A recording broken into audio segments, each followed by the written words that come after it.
Welcome to Questions We're Afraid to Ask. Well, thank you very much for joining us. We have Malin Ook. Yes? No? Close? Yeah. Joining us today. We're going to talk about a couple of things. One is you're one of the few people that I've met who's actually been in the Peace Corps, which I can't wait to hear about that. But you were also in the Peace Corps when the whole COVID thing blew up. So we want to talk about, kind of what that was like as well.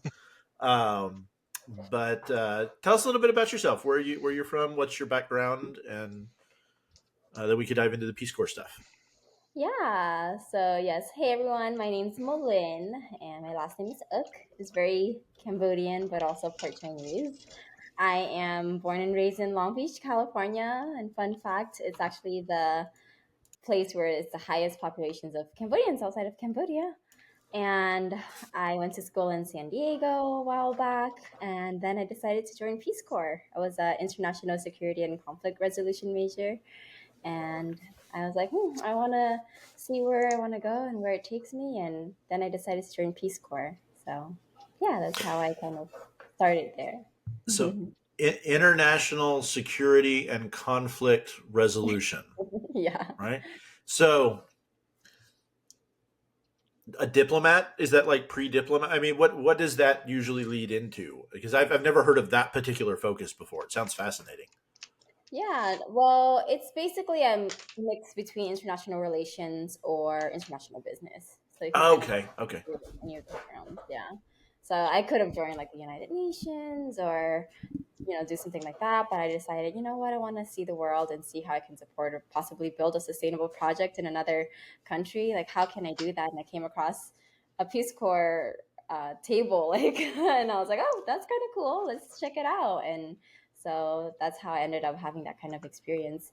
Honestly, though, at first I wanted to do Thailand, to just see how that is. And I actually have taught English in Thailand a while back, but I was cool. like, how would it be to live there for 2 years and stuff? But then it was not offered anymore. So then I chose Cambodia. And originally I wanted to join Cambodia to discover my roots because I've never been to Cambodia, even though I'm part Cambodian. So kind of a cool experience and unique than everybody else a little bit. So that's fascinating. So are your parents immigrants? Were your grandparents immigrants, or how did? Because we're at some point we're all immigrants, right? I've never been to Germany, even though it's many, many, many, many, many generations back. So how did your family get here? Yeah, it was just my grandpa and my mom and my grandmother. They all came together, and I had an aunt here, so they were able to come and help out at the store. And yeah, my mom came here when she was 13, and then started, and that's how I came about. Okay, As you can cool. say. So you're first generation then. Yeah, I am. Awesome. So how does the Peace Corps process work? Because I've heard about the Peace Corps. I thought about it for like 30 seconds and then didn't pursue it. Well, it was one of those things like, my ex and I, like right after college, were like, should we do the Peace Corps? Are we gonna, we weren't sure what we were gonna do. I hadn't gotten into grad school yet. We were both just working jobs, right? Which eventually turned into a career for me, but that came much later. So like I know Kennedy had something to do with its formation, is my understanding. Yeah. So not only is he a fun topic for us talking about all the other stuff, but it's one of the things he got done before, the tragedy struck. But I'm not, I don't, what's the process like if I decide I'm going to join the Peace Corps? How does that work? Applying wise?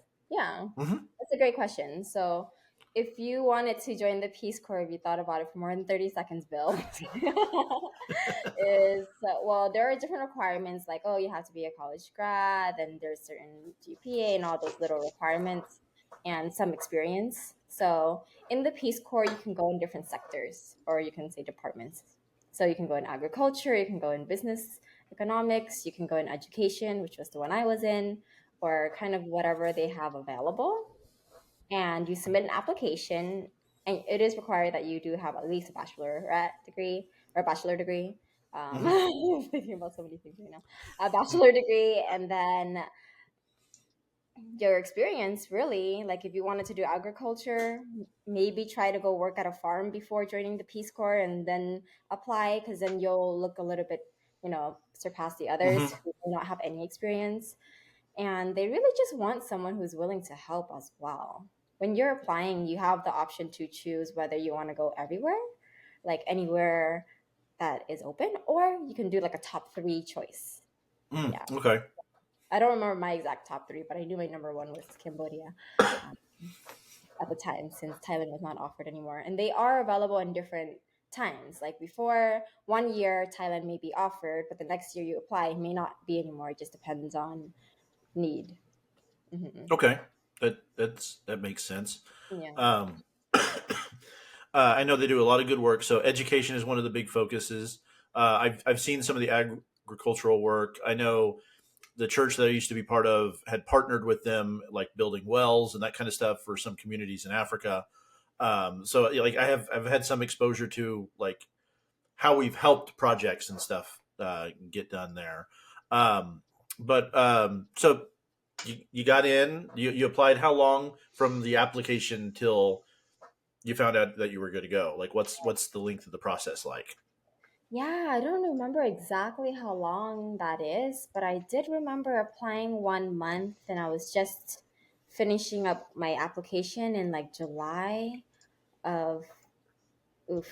No, I got accepted and we were going to fly out in July. But it was like 3 months before, 4 months before that I actually had my interviews, because there's a Hmm. few process where you go through the interview process, and there's one that you do kind of like this live with someone from the country and little gnat. And from the country, and then you'll see if you'll be able to get accepted or not. So there was like a gap in between of like maybe 3 4 months, but Okay. before that you have to submit your application for review ahead of time. Hmm. Yeah. Cool. And then you get accepted, and what was it like? So you find out you're going to Cambodia. Um, Yeah. is it one of these things where you pack a backpack and a duffel bag and you go, or how what was Yeah. it like?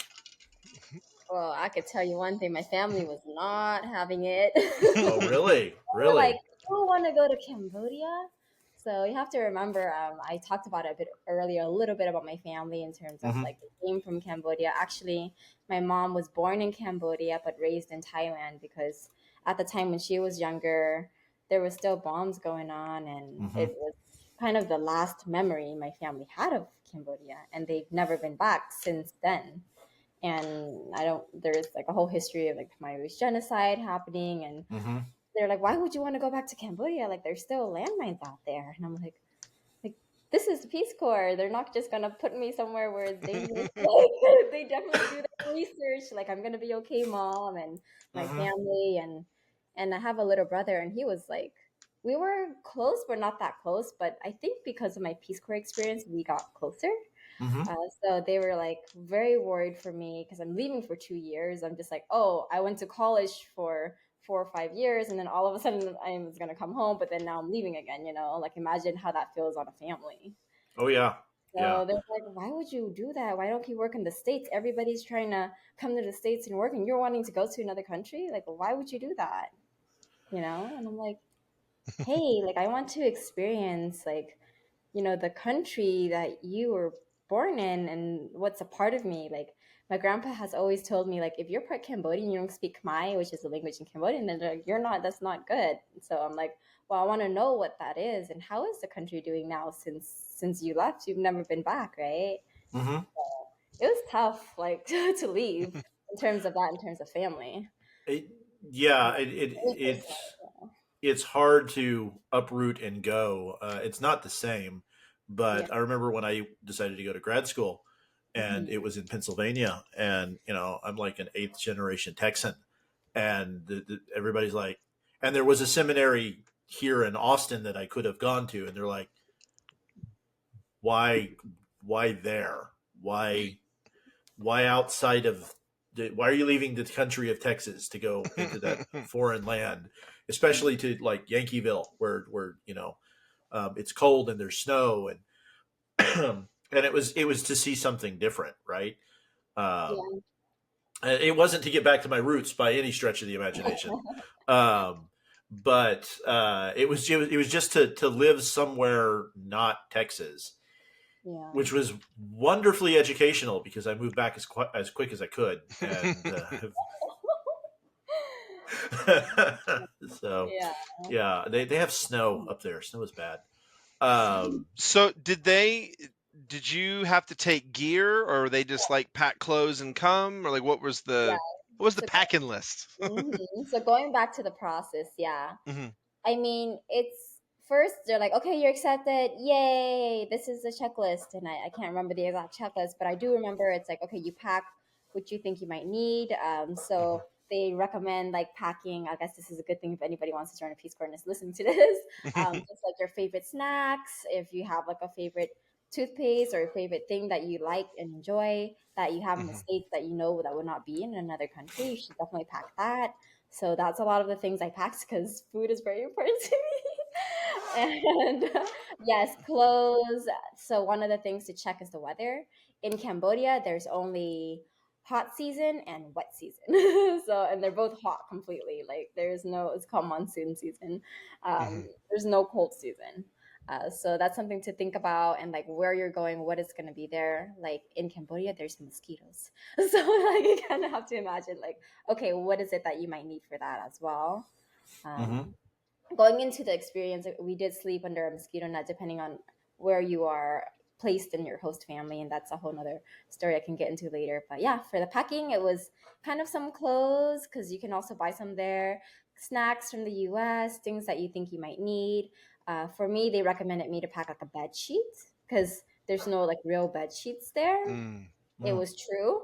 I'm really happy I packed my bed sheet and my favorite pillow because it's not the same when you're going to sleep in a whole different country. You don't have your bed. Like if you imagine traveling, you always miss that. So Hmm. what is it Mhm. that's going to make you feel at home?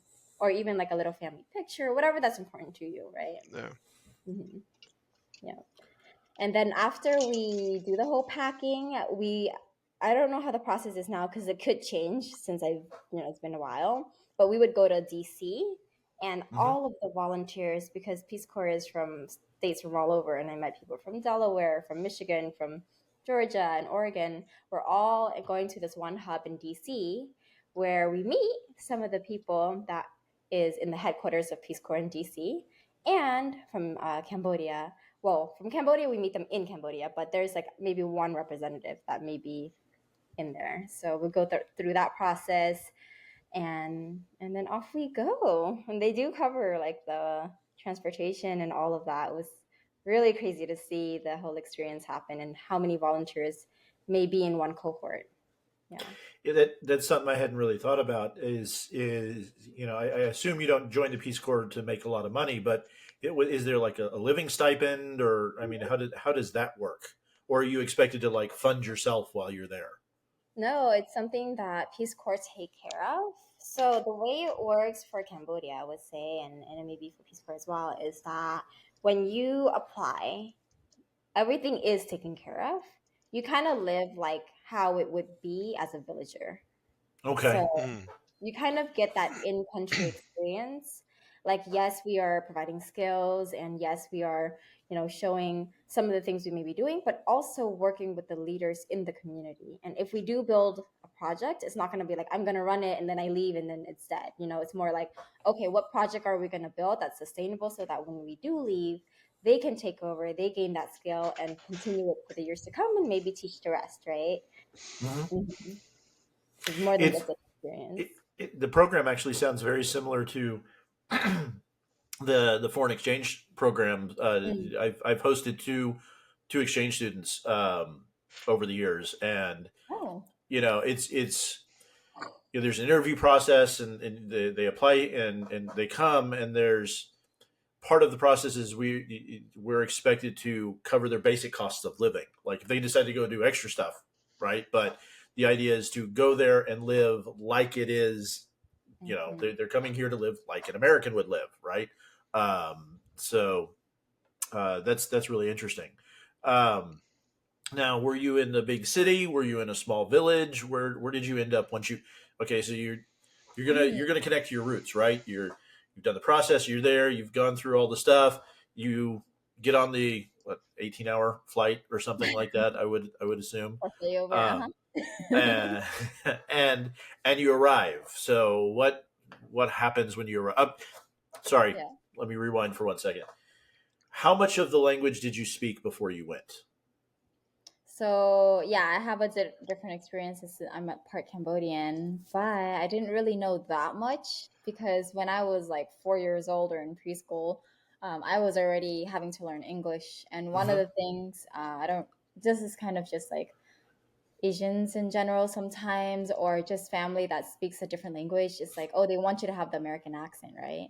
So Ah, okay. you learn English at a young age, Mm-hmm. and I grew up a little bit different because I'm super Asian.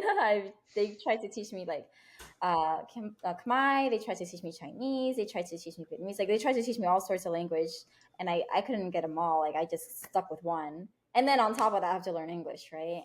Mm-hmm. So growing up, I still tried to keep it, but it was more like elementary level. Like when I went, it was like baby Khmer. Like I don't know, like a 4 year old. I feel like I knew just enough to get around, maybe, but they So can you had tell. you had a background in it, so you weren't like completely lost. So, Yeah, I wasn't okay, completely lost. Yeah, but it was still very different. Yeah. Hmm. yeah, because you sounded fluent the other day. It was we bumped into each other at work with the other person who spoke. I was just like, all right, I'm lost. I'm checked out here,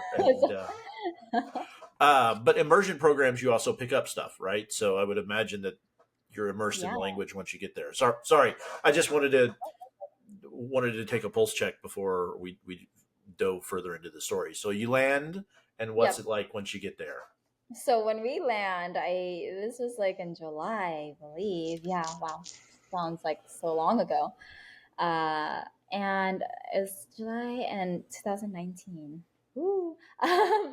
You can imagine it's like summertime in the Yeah. States.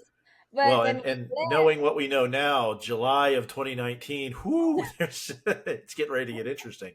uh, Um, It was raining actually mhm, when we were landing, and it was raining and hot. So then all the Cambodian staff was super nice, and Peace Corps staff in Cambodia, they were coming out on a bus ready for us at the airport, and they're all coming up with the little umbrellas and coming to get us. Then we go in for the first day of it, and they have just like a bunch of food ready for us to like eat. So we just had the culture like right away in terms of like the monsoon season, in terms of the food, and then after that, like coming in, welcoming us, and telling us all about the safety stuff, what needs to happen next. There's a lot of shots you have to take because you're going into a whole other country. So, like mhm. the doctor information, that's kind of how the first day looked like.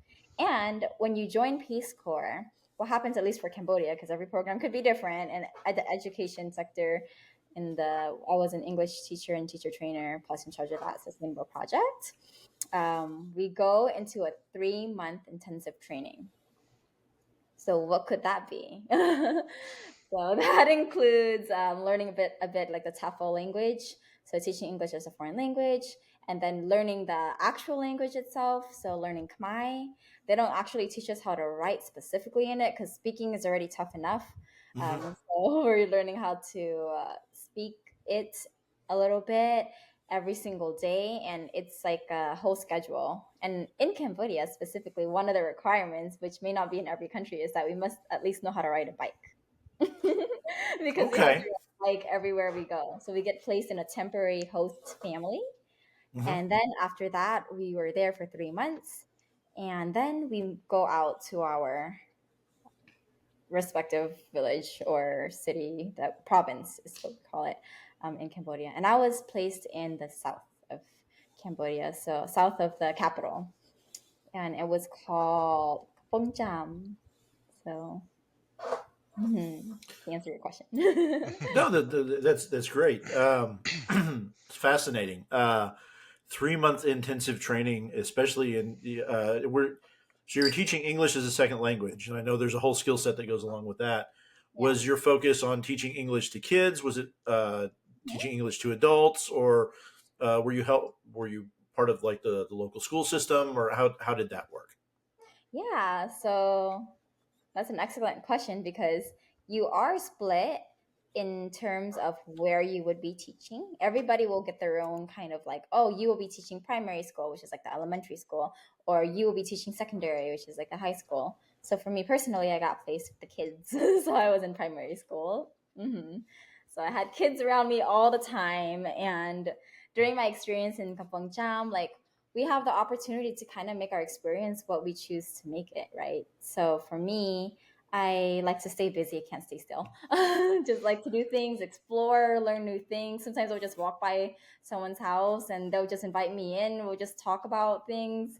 Like it's just kind of how it is. The vibe, I guess you can say, in Cambodia, or the way that life is. So I also ended up teaching at a pagoda to the monks a little bit of English, Oh, just for cool. fun. Yeah. And I started a little like English club for the teachers in my primary school. So we had counterparts that we taught with, and I would Hmm. train and we would develop lesson plans together. And then I would also, on the side, just teach English to all of them because I wanted all the teachers to have an opportunity to learn kind of different teaching methods that may be helpful. And then I had a separate English club for the students that may not be in my class, or if they just wanted to see me in the evening, then give them a little education there too. Cool. Yeah. And so that you did that for 3 months. Then it's like October now, and Yeah. I guess you're going off to what was the big project going to be? Yeah. So then, yes, once we teach, once we're in our place for about the 3 months, we're all together with all of the other volunteers. Now is a kind of interesting part. When you're in Peace Corps in Cambodia, we are separated back into our host family, and we're not together anymore. So imagine like a big cohort. I think I had like 65 total at first, and then we're divided into those host families, and and that, so it was even smaller because half was one area and half was another area, and then you're just by yourself. So there's one there and one there. So we're all divided into different provinces. And I was, maybe there was a volunteer like maybe a little over an hour away if we Okay. wanted to bike over to see them. So like we're really on our own. Like I don't know if you've ever heard of like the roller coaster of emotions that you may go through when you go live somewhere else, or roller coaster of transition, whatever you may want to call it.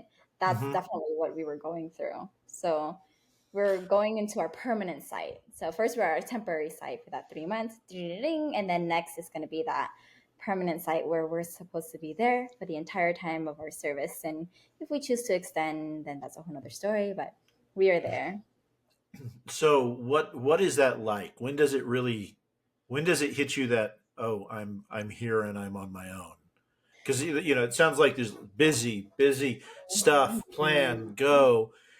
I mean, what was it like that first week where you were just on your own? I mean, the first week was kind of like the most. It was like on our own. We Yeah, didn't ask yeah, for consent. yeah. Everything's settled. You're here. You're in this place. You're going to be now for the next year and a half, or whatever the plan was going to be. Like Mhm. when did the, oh, this is really happening, and what was that like? When did that hit?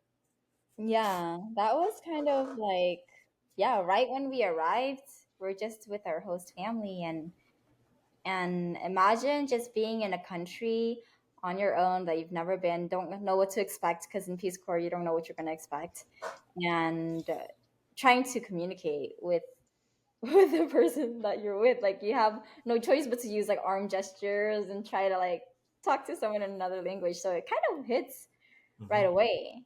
And you're with a new host family. So it's like imagine building a connection with someone new, right? Hmm. And you're meeting who you're going to be with. Like my first host family, the house was a bit different. Like I was in a wooden house, and like if I needed to go to the restroom, one of the things to also pack is like a headlight. So because you don't know like if you will have light.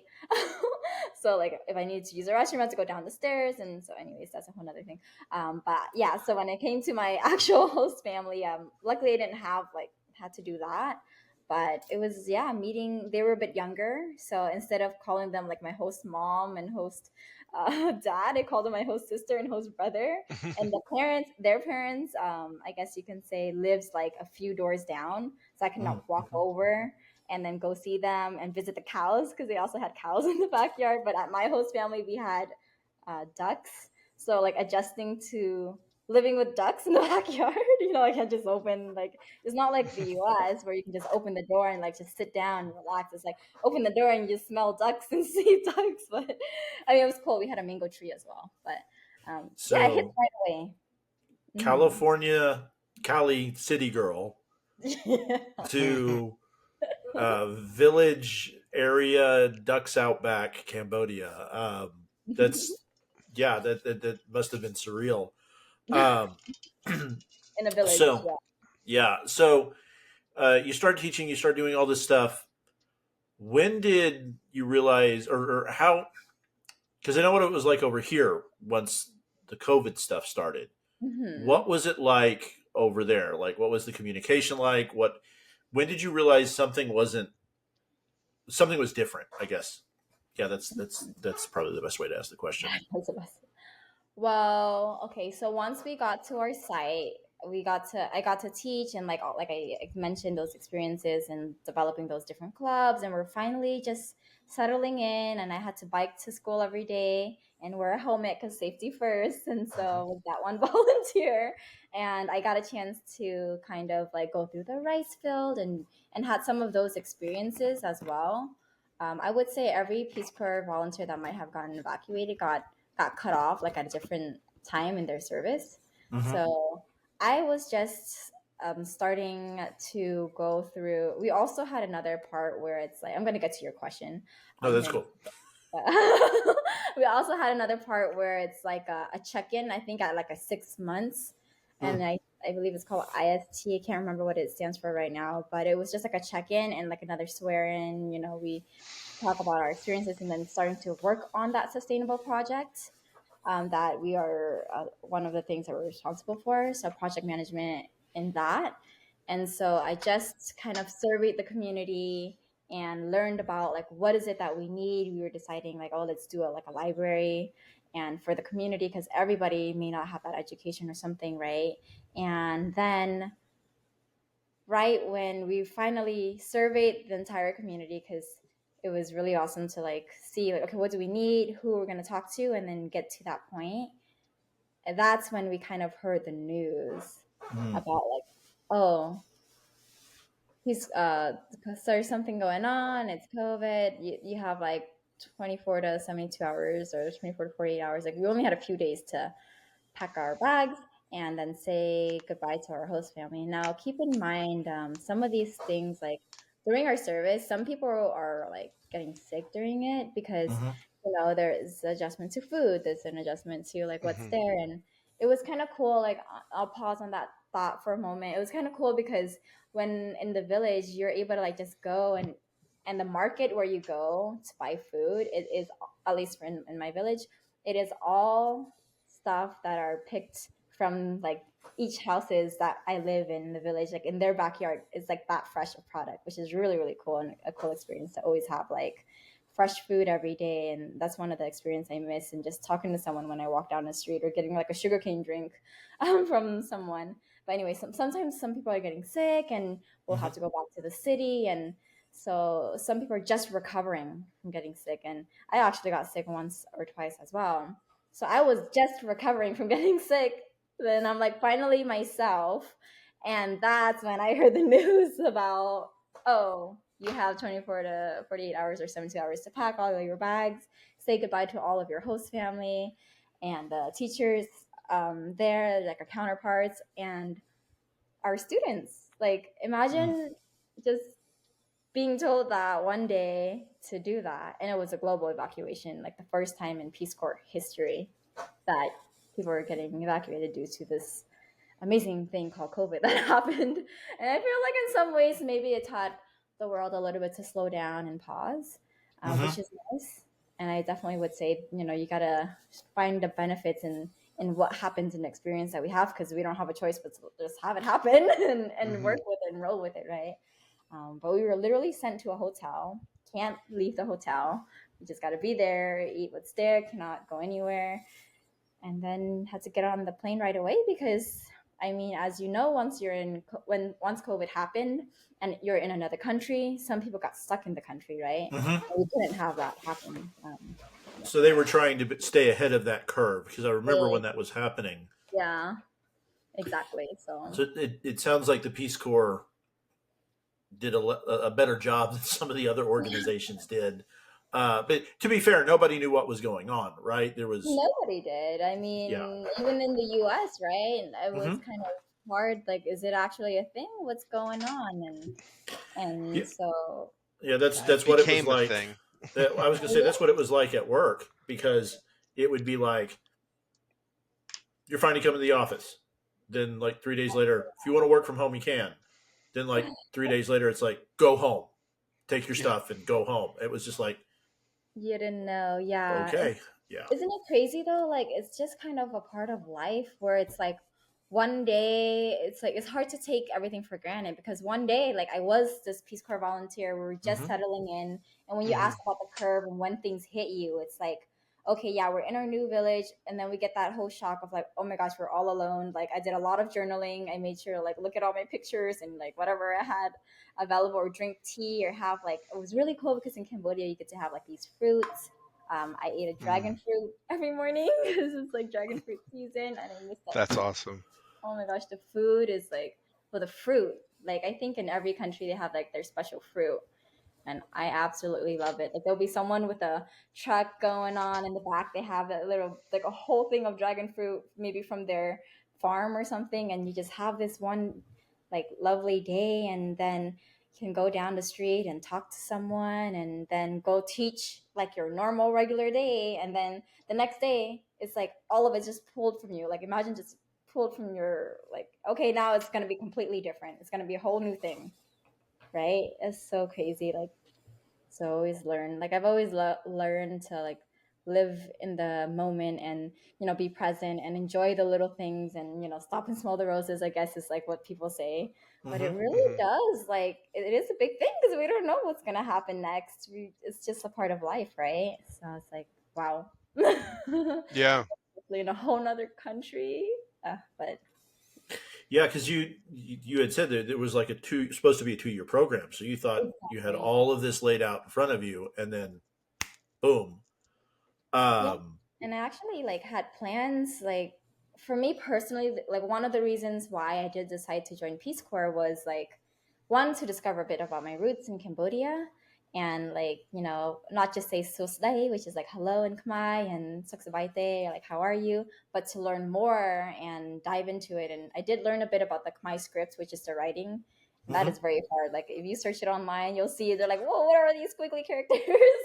It's a lot, but it was fun. And it wasn't just that though. It was a place where I was hoping I can just unplug from the world for a moment and focus on just everyone in Cambodia, the village, and also myself, because like of like a bit of self discovery, possibly Mhm. come up with some sort of business idea like that I can help out Cambodia because it's a part of me. Like, what is it that is out there?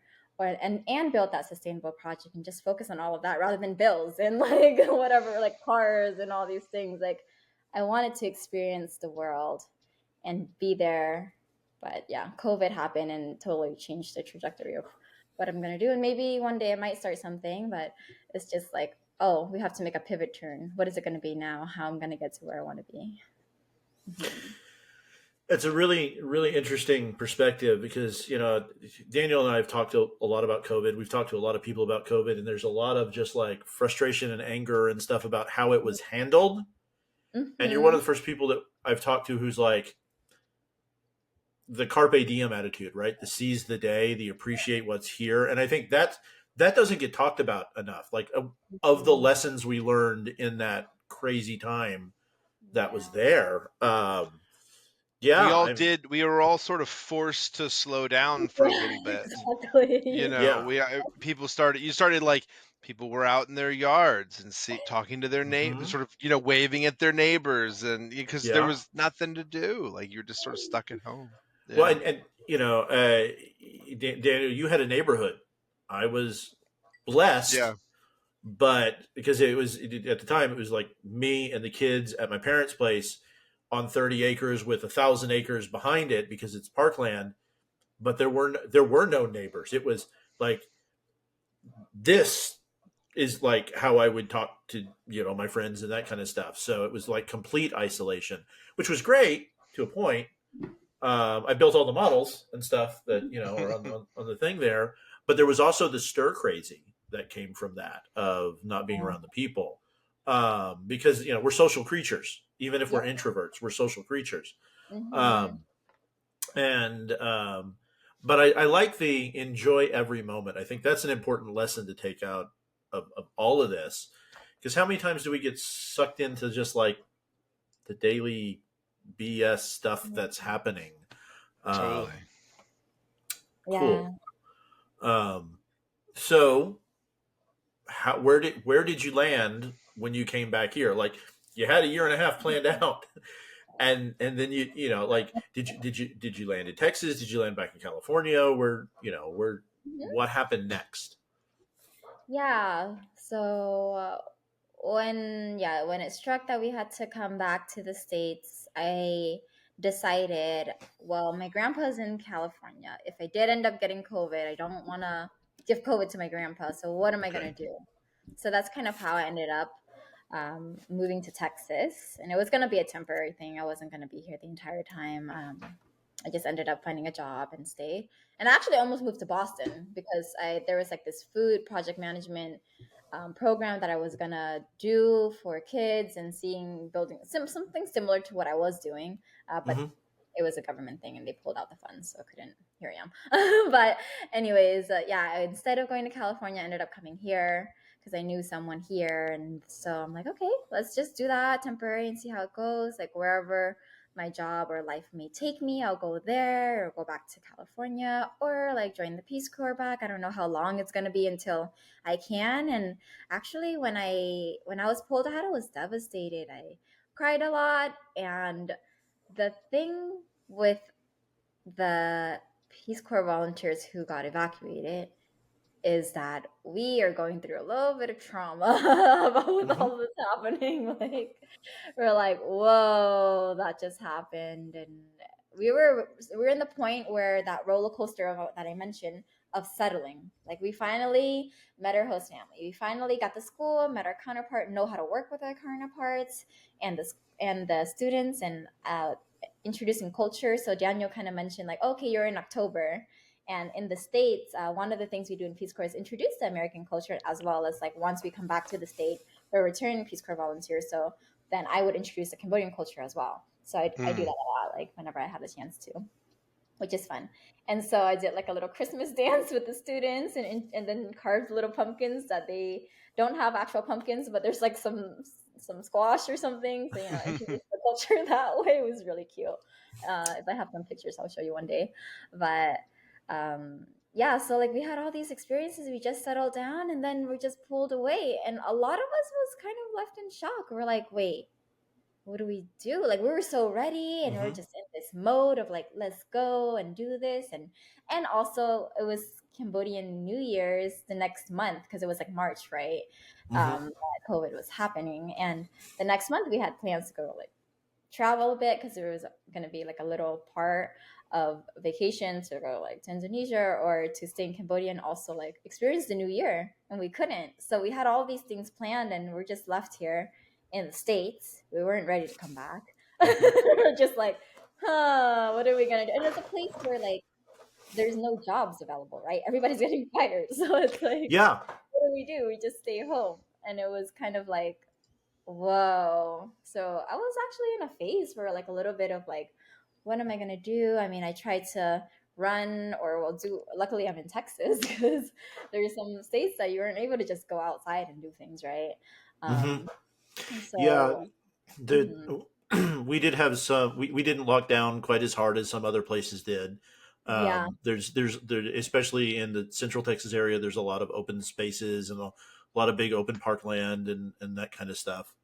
Um, so we had some escape here as opposed to the people in New York or San Francisco or Boston or the even like the Houston metro area and places like that. Hmm. We actually ended up we went camping the weekend before they locked everything down. Oh And like wow. we were all out there and people were kind of it was sort of like, have you heard about this thing and should we be out here and maybe we should, but like it was sort of floating around, and then like the next like within a couple of days, it was like, nope, everybody, we're locking it all down. We're And locking it all down. Yeah. So it's kind of a shocker, I would say. But eventually, it's like, all right, let's apply to 1,000 million jobs. Let's see. I tried so many different things in terms of learning how to cook on like different recipes at home, like, and I missed the food. I mean, I was so used Hmm. to starting to eat the food there. We had like some fresh things every single day. I can just walk up to the neighbor's house and be like, "Ooh, that's a pineapple. Like, can I maybe can I have some It's pineapple?" You know, like I can't just walk down the street here and be like, "Oh, I can have your Mhm. pecans." Or I don't know what they it's have. amazing as somebody who didn't live around that uh, to have access to an open market, like an everyday farmers market. Yeah. One of the big vacations that I went on a few years ago, we went to Argentina. And we went to southern Argentina, which is very Mm, rural and all that, and they had the big market every day. And my ex and I, that's how we afforded the trip by not going out to eat constantly, right? So we would always stay in a suite that had a place to cook and do all that kind of stuff. And mhm. it was literally like, we're going to go buy the food for the day, right? Like I can remember my great grandparents talking of yes, you go buy your daily or every three Yeah. daily grocery trip type thing, and the is it's fascinating. If you've never done it, it's a different way to live, It's and really probably a much cool. healthier way to live, to be It's perfectly yeah, it was like, honest. don't even get me started on the food conversation. But Although I like, I did mean, get very sick from Argentina. There was, talking about like eating different foods and stuff. I ended up getting a fungal infection like babies get, which it's yeah, called thrush. And they said it's from the open market because you're just not used to it. And yeah, but yeah, yeah. The fact that we don't have to go get food every day is because there's so many preservatives in the food, which is not good for us. Like, I mean, I know, it's yeah. crazy. It was so it's so lovely. bad. But I think another big part of it is like community, and Hmm. that's something so big. I sometimes wish like how can I build a really good community so everybody can just get along, but besides that it's just like how can we just hang out and just be chill and have that sense of community and with food that comes with it, right? Like Hmm. Hmm. maybe not everybody, but sometimes if you have the opportunities to have that, family dinner, like that's when you come together and eat and have conversations and hang out, and you get that kind of sense of community when you have food that, okay, like, oh yeah, this neighbor grew this cucumber, and it's like you can always go to them for the cucumbers, or like you have those people that you can have conversations with, but also just walk down the street and just hang out with them and just be like, I'm just walking down, hanging out, and enjoying the night, but also I can go and just talk with someone. And Hmm. you don't really get that here. And yes, like kind of Daniel said, like when it comes to food, you just can go buy anything at any time of the seasons. Like I love green grapes and I can have it every single time I want. Hmm. But it does have that. But yeah, you don't have that sense of community when it comes to And getting it sometimes. and I Make it. not that our community here was anywhere near with what you're describing, but it to me it Yeah. feels like we haven't gotten back to where we were before, right? Mm. And it might just be me, but it seems like people are still struggling to figure out how to reconnect. Yeah, that's also hard too. It's a big thing. I Hmm. mean, the vaccines broke our brains. I'm just gonna say it. Yeah. Our brain is never gonna be the Well, it same. was it I, was it, it was a well, I mean, generational trauma when you really yeah. stop and think about it. It really was. Well, and I mean, all joking aside, like Yeah. I felt very differently after because I got it. I was pretty sick for about 2 weeks, and Yeah. like, I had to go get monoclonal antibodies and everything. Like I was really knocked me out. But like afterwards, like the recovery, you think about the recovery on a flu, it's like, once you get over it, you're like, you feel kind of garbage for 2 or 3 days and then you're fine. You're okay again. This was months of just like, I felt, and I still sort of feel like I feel like it actually did like permanent damage in some way. Like, Mhm. you hear about long COVID and stuff. I don't think it's that, but like I feel like it feels like everybody's still sort of recovering from this thing Mhm. more than Mentally, just we're recovering. but Yeah. even more than just mentally. Like I feel like there's some physical aspect to the fact that we're all mentally, like it actually made a change in us somehow. Well, and you talked about the long COVID because I didn't catch COVID until the super viral strain came around, like the what was Mm. that, December of It like was the 2021 vaccine resistant one that was one. like, Yeah, like yeah. and then I was like really sick for 2 or 3 weeks, but then 8 or 9 months before I got my wind back. I was just Hmm. tired Wow. walking to the end of the driveway, and Mm. and and it's been such a slow, gradual thing that I sometimes wonder if I'm ever going to get back to the endurance level that I was beforehand. See, But permanent change, man. yeah, yeah, Like I'm not trying to be no, conspiratorial. Like it's legitimately, I feel like everybody's had like it's actually made a physiological change in people that we're all kind of acting a little different and feeling different, and I think mentally as well. I mean, yeah. not mhm. that, but it's just like it's happened where it's like, okay, well, now that happened, what else can happen sometimes too? It's just like, Hmm. wow, what are we gonna do? And yeah, I've Well, had and I mean moments too. the effect on the kids too. I mean, my kids Oh, were home for we sent them back pretty quick because we're in Texas and they let us. But I think they were home Mhm. about yeah. six.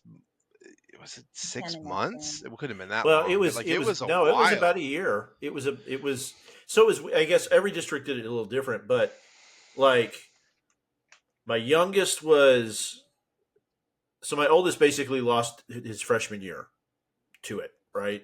And my youngest lost most of that year. But when they went back, they kept sending them home. Like they would only go 2 or 3 days a week, and they did all these like extra super short weeks and stuff Mm, with like teacher days off, not work days, but like just everybody go home and rest kind of thing. yeah. Mhm. Um, See, our school did they basically at that point where they were sort of like the probably about what you're talking about, where it was kind of like, well, maybe we'll come back and maybe we won't. They basically came out and said like, you can come back if you want to, but you also don't have to. And so they were doing these sort of like Mhm. and the kids hated it because the teachers were No. teaching to the computer, not to the kids in the classroom, and yeah. but like I just look at the sort of the like that really screwed with kids, like putting them on computers and not letting them interact with each other for a long time, and that's why we started to see a change in our kids, and we're like, okay, you need to go back to school. Like You're like, See, and I being home by yourself isn't good for you all day long. and I think the main reason my youngest wasn't really affected He was so was young. he was in kindergarten that year that it was all crazy, and I made him repeat the year. Yeah. So he's a year older than all of his friends, but he got a full year of normal kindergarten after he was supposed to have gone. The year he was supposed to be in first grade, he did kindergarten. And of course, the school fought. Oh, he doesn't need it. He doesn't need it. I was like, yeah, he needs it. He doesn't know how to keep his hands to himself and stand in line. He didn't learn all that stuff. Yeah. So I can see compared to the kids who are his age but in the right grade, a huge difference between the two there. I almost wish Mhm. we had just hit the reset button on everybody and gone, everybody gets a wash. We'll just redo the year for everybody and then go forward. I know it's not set up to do it that way, Well, but I mean, it would. I mean, they would have just had to double up kindergartens, kindergarten maybe. that I year, don't know. yeah. Yeah, Um, but yeah, I mean that I agree because I know that my kids didn't. Like there was a recovery time on things like mhm. math and stuff where like they Yeah. just didn't get what they needed that year and had to catch back up. And some kids didn't. So you went through all these ups. You got to where you were going to be. Everything was going to be right. You come back. All this chaos is going on, and I bump into you at work occasionally. And every time I see you, your smiles, bouncy, jumping up to touch the butterfly floating off the tree or whatever. You this amazingly positive energy. Yeah. How did you get there? Right? What did you do to help yourself? Because I know we've all got to process the stuff. How did you process to get to this really great place that you seem to be in? Yeah, so I think Not it's to get just too personal or pry too much or anything. how I am. No, you're good. I feel free to stop me at any time because this could be very long, but I'll try to like keep it short. I would say that I didn't grow up like super rich. I grew up pretty poor and trying to support myself and my family. I've always worked since I was younger, so I've gone through a lot in life in terms of like how to support my family. I took care of my little brother. I'm the oldest one, first generation in the States. I joined like 10 different organizations in high school and always like loved to keep myself busy. But I think the thing that helped me the most is because of my rough path. I had to live and grow up in a place where I can't just hang out and just ride and cruise. That would be too easy, but also like I don't know where I would be if I ended up just doing that. So I'm like, you know what, I'm gonna work hard, I'm gonna do this and be the person to support my friends and family. And I think I've always just been that person who supported everyone around me. And I just noticed that I think it's just a part of me. I don't know if that's weird to say. No, I no, it's not. Everybody's hardwired a little bit differently. So yeah. Yeah. I just look at things in a different light sometimes, and I do have those moments of like um I have this thing of like a word of the month, and last word it was transition because we were transitioning to the season, and this month actually I just decided it's going to be pause. Like what that is like a temporary stop, right? And just being there at the moment, stop what you're doing, pause, and then see, like, observe where you are. And I think with that, like a little bit of like gratefulness or, in my life and going through like, you know what, I am going through a tough time. Like I really wish I wasn't working, but that's okay. From that experience, I'm going to learn this and this and take it out through my entire life. So what am I going to do each day that will give me that kind of energy or give me that motivation? I think I'm really just big on growth and happiness. It's hard for me to stay sad for a long time. And it's funny that I'm on this podcast now because I'm like, thank you for the opportunity, but also maybe I might start a podcast too on like positivity because, like you said, Bill, you're like every single time you're just jumping around trying to touch the tree or something. Because I feel like those little things, like your inner child, sometimes you don't bring out because we all have our inner child and Hmm. we can use it. It's okay. Like yes, because we're an adult doesn't mean we can't jump and try to touch the leaves on a tree. Like we are curious sometimes, right? So embrace that curiosity and maybe do a little turn when you're walking. You may look silly, but it's just like it's still fun. I just see like a broad smile to both of your faces is like what? But it's just like the little things really does go a long way, right? In that moment of you pausing right now because you're feeling so tired, but you pause and smile, it may have changed the trajectory of your next minute or your next hour. And if you do it every hour, or you do it, however often you want to do it, it could make a difference in your entire life. Who knows? So I just think that way, and maybe because of my mindset, no matter like what happens, because I've gone through a lot of things in life. Like I've seen things I shouldn't be seeing, and because this is kind of crazy, but I did grow up in a ghetto, believe it or not, in Long Beach, California. Can you just imagine?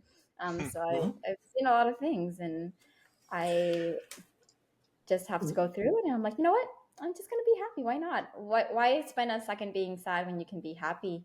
Like yes, we're gonna have our moment. It's okay to be sad. It's okay to reflect. It's okay to be there. But you know what? What are those three things I'm gonna acknowledge now? And what is the three things that I'm gonna do going forward that will be better, right? So little things like that helps out. So, yeah. No, that's great, and I like that you point that out because I think sometimes people have assumptions. Oh, like this part of California is all ritz and glamour or whatever.